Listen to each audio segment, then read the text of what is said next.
रामकृष्णारी, या जगामध्ये देव आहे का नाही यावर पुष्कळ वाद आहे. काही लोक म्हणतात देव आहे, देव मानायला पाहिजे, देवाचं अस्तित्व मानलंच पाहिजे. देवाचं अस्तित्व जर मानलं नाही तर या जगाची संगती लागत नाही. हा एक वर्ग आहे.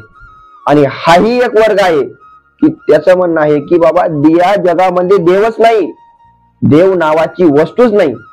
का वस्तू नाही देव नावाची? तर आतापर्यंत जगाच्या आरंभापासून तर आतापर्यंत कोणालाही देव दिसला नाही असं त्यांचं म्हणणं आहे. म्हणजे जी वस्तू दिसतच नाही, आता वांद्या पुत्र नाहीच, जसं वांज स्त्रीचा पुत्र नसतोच त्यामुळे तो दिसत नाही, त्याप्रमाणे या जगामध्ये देव नाहीच. देव नावाची काय आहे? एक संकल्पना आहे, एक भीती म्हणून घातलेली आहे. म्हणजे देव नाही असंही म्हणणार एक वर्ग आहे आणि एक वर्ग देव आहे म्हणणार आहे. मग देव आहे का नाही बाबा, आपण कशावरून ओळखायचं? तर त्यांना आपलं एक सांगणं आहे बघा, या जगामधलं सर्व ज्ञान जर कशामध्ये असेल तर ते वेदामध्ये आहे. या जगामध्ये नद्या किती आहे हे वेदात सांगितलं. या जगामध्ये पृथ्वीपासून तर सूर्याचं अंतर किती आहे हे वेदात सांगितलं. या पृथ्वीपासून चंद्राचं अंतर किती आहे हेही वेदात सांगितलं. एवढंच नव्हे तर इथून पुढे 1000 वर्षानंतर सूर्य किती वाजता, किती वाजून, किती मिनिटाला उगवणार आहे हेही काय करतो आपण वेदानुसार आपण त्याचंही गणित काढू शकतो. इतकं वेदात सांगितलं. पण त्या वेदाला ज्या वेळेस देवाविषयी विचारलं जातं, देवाचं अस्तित्व कसं आहे, कशाला देव बनायचं, कोणत्या वस्तूला देव बनायचं, त्यावेळेस वेदालाही त्याच्याबद्दल बोलता येत नाही. तेथील प्रमाण नेनवे वेदांशी. ज्ञानोबरायाचे शब्द या इथपर्यंत कळतं काय माहिती आता तुम्हाला? ज्ञानोबराय सांगतात तेथील प्रमाण, तेथील प्रमाण, तेथील म्हणजे देवाविषयीचं प्रमाण वेदांशी नेनवे. वेदांनाही त्याच्याबद्दल बोलता येत नाही, वेदांनाही ते कळत नाही. वेदांनाही देवाविषयीचं प्रमाण सांगता येत नाही. तुम्ही कोण सांगणारे? ज्या वेदांना याचे यावत जगताविषयी ज्ञान आहे, अहो आपल्याला स्वतः आपल्या शरीराविषयी ज्ञान नाही. आपल्या शरीरामध्ये काय चालू आहे, आपल्या आजूबाजूला काय चालू आहे हे आपल्याला कळत नाही. इतके आपण मूर्ख आहोत आणि आपण देवाविषयी ज्ञान बघण्याचं करतो. किती शोकांतिकाची गोष्ट आहे. आपण लक्षात घ्यायला पाहिजे. लक्षात घ्या, ज्ञानोबराय काय सांगतात, तेथील प्रमाण नेनवे वेदांशी. त्या परमात्म्याविषयीचं ज्ञान, त्या परमात्म्याविषयी परमात्मा कसा आहे, ज्या वेळेस संपूर्ण जगताचं तो ज्ञान सांगतो. जगत कसं आहे, काय कशापासून उत्पन्न होतं, काय कशापासून निर्माण होतं, औषधी कशी निर्माण करायची, सर्व ज्ञान सांगतो. पण ज्या वेळेस त्याला देवाविषयी विचारलं जातं, श्रुती नेती नेती म्हणती, तेथील प्रमाण नेने वेदांशी. मग अशा प्रकारचं आता या जगतामध्ये आपण जर म्हणलं देवच नाही, देव ही काही संकल्पना आहे असं जर आपण म्हणलं तर या जगताची निर्मिती कशी झाली? कारण की या जगतामध्ये आपण जर पाहिलं तर काडी ही कशाच्या स्पर्शाशिवाय, कोणाच्या साह्य घेतल्याशिवाय एका जागेवर दुसऱ्या जागेवर जाऊ शकत नाही.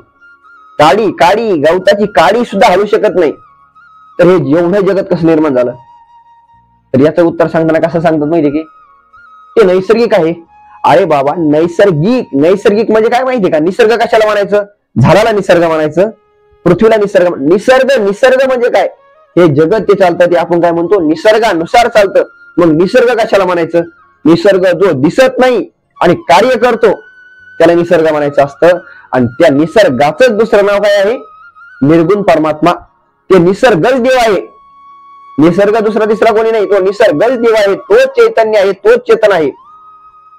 त्याच्या साह्याने काय होते? सर्व जगताची उत्पत्ती होते. हे सर्व जगत त्या परमात्म्याच्या साह्याने चालतो. तो निसर्गच परमात्मा आहे, तो देवच परमात्मा आहे. म्हणून तुकोबाराय म्हणतात वृक्षवल्ली आम्हा सोयरे. हे वृक्ष हे सर्व आमचे सोयरे आहेत आणि सोयरे तेच आमचे परमात्मा आहे. तोच ते वृक्षच आपल्यासाठी काय आहे? देव आहे. आता तुम्ही कधी विचार केला का, जर कधी आपल्याला वृक्षाने, झाडाने ऑक्सिजन देणं जर बंद केलं तर आपण जगू शकत नाही. त्या ऑक्सिजनच्या साह्याने आपण जगतो आणि तो ऑक्सिजन आपल्याला कोण देतं? झाड देतं. म्हणून तो झाडच आपल्यासाठी काय आहे? देव आहे. जे झाड आपल्याला ऑक्सिजन देतं ते झाडच काय आपल्यासाठी? देव आहे. म्हणून देवाविषयी प्रमाण, प्रबल जर प्रमाण जर काय असेल तर हे वृक्ष, झाड, आपल्याला जे पृथ्वी अन्न देते हे काय आहे? हेच देव आहे आपल्यासाठी. अन्यथा कुठे देव नाही. तुम्ही जर याच्यातच जर तुम्हाला देव दिसत नसेल तर तुम्ही काय आहात? आंधळे आहात, आंधळे. तुकोबाराय सांगतात, तुकोबाराय म्हणतात जे आंधळे असतात त्याला काय होत नाही, देव दिसत नाही. आणि देव दिसणं, देवाचं ज्ञान होणं इतकंही सोपं नाही. मी पूर्वीच बोलून गेलो एक शब्द की वेदाने सर्व जगताचं ज्ञान दिलं, पण ज्या वेळेस त्याला परमात्म्याविषयी विचारलं जातं, देवाविषयी विचारलं जातं, तेथील प्रमाण निनवे वेदांशी. आणि जे ज्ञान वेदाला कळत नाही ते जीवजंतूशी किती कळे? जीवजंतूला कळणार आहे का? सामान्य ज्ञानोबारायाचे शब्द बघा कसे आहे, ते जीवजंतूशी. जंतू म्हणली ज्ञानोबाराय आपल्याला, ज्याला देवाचं ज्ञान नाही, त्याला देव मान्य नाही, त्याला देवाचं अस्तित्व कळत नाही, त्याच्यासाठी ज्ञानोबारायांनी काय शब्द वापरला? जीवजंतूशी किती कळे. अरे लक्षात घ्यायला पाहिजे, एखादी मोठी नदी फुल भरून व्हायला लागली, नदीला पूर आला, त्या ठिकाणी जर उंट जर कधी बुडत असेल तर आपलं मुंगीना काय करायचं? मुंगी बुडणार नाही, मुंगीना म्हणायचं कमी जाते तिथं. त्या ठिकाणी वेदालय परमात्म्याचं ज्ञान कळत नाही, आपल्यासारख्या सामान्य जीवजंतूशी किती कळे. त्यामुळे काय करायचं असतं? देवाच्या अस्तित्वावर कधी शंका घ्यायची नाही. देव आहेच, देवाशिवाय हे विश्व चालू शकत नाही. त्यामुळे आपल्याला जरी कळत नसला, आपण लक्षात घ्यायचं आपण कोण आहोत? जीवजंतू. ते जीवजंतूशी केळी कळे.